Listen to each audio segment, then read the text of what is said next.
Bristol yesterday evening, and around 50 police officers struggle against a crowd now several hundred strong. One man launches at them with a seized police baton.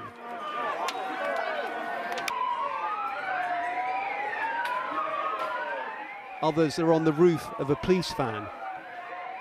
While it reverses, another burns. Inside the besieged city centre police station, a handful in riot gear look on as stones rain down on their colleagues, and then the building itself.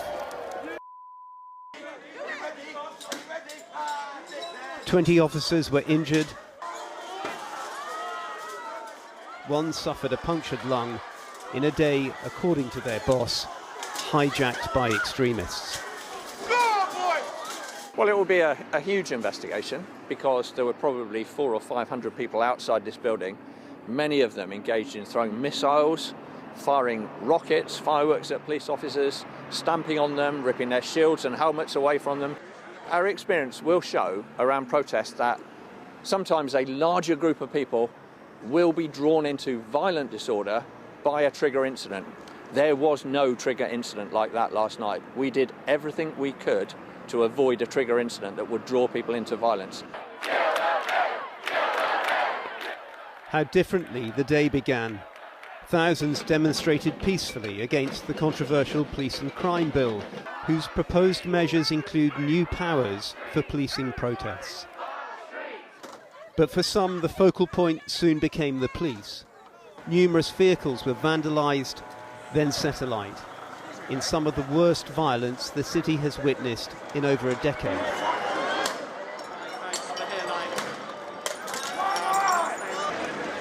The force says the costs involved could run into millions. The scenes, Mr. Speaker, in Bristol yesterday were utterly shameful.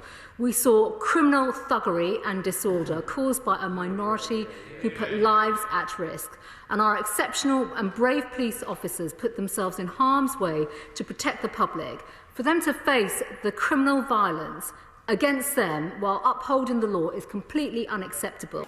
What happened here yesterday will inevitably feed into the wider debate around policing and protest.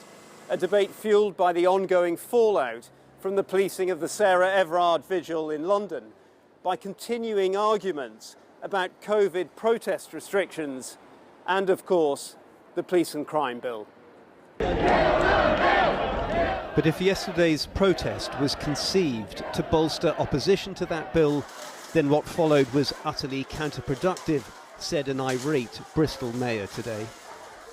Well, that wasn't protest, was it? That was just violence. I think that was people indulging their fantasy of being revolutionaries by attacking symbols of the state. And what they've done has nothing to do with opposing the bill. In fact, their actions will be used as evidence by supporters of the bill to argue for the need for the bill. There was criticism in the crowd yesterday of police tactics, including the use of dogs. Others will wonder why they at times looked so under-resourced. Their response would be examined, said the Chief Constable, so too footage, as he promised an investigation which could yield the largest number of images for wanted suspects in the force's history. As for the backdrop of ongoing challenges, policing, he warned, could face a very difficult time in the weeks to come.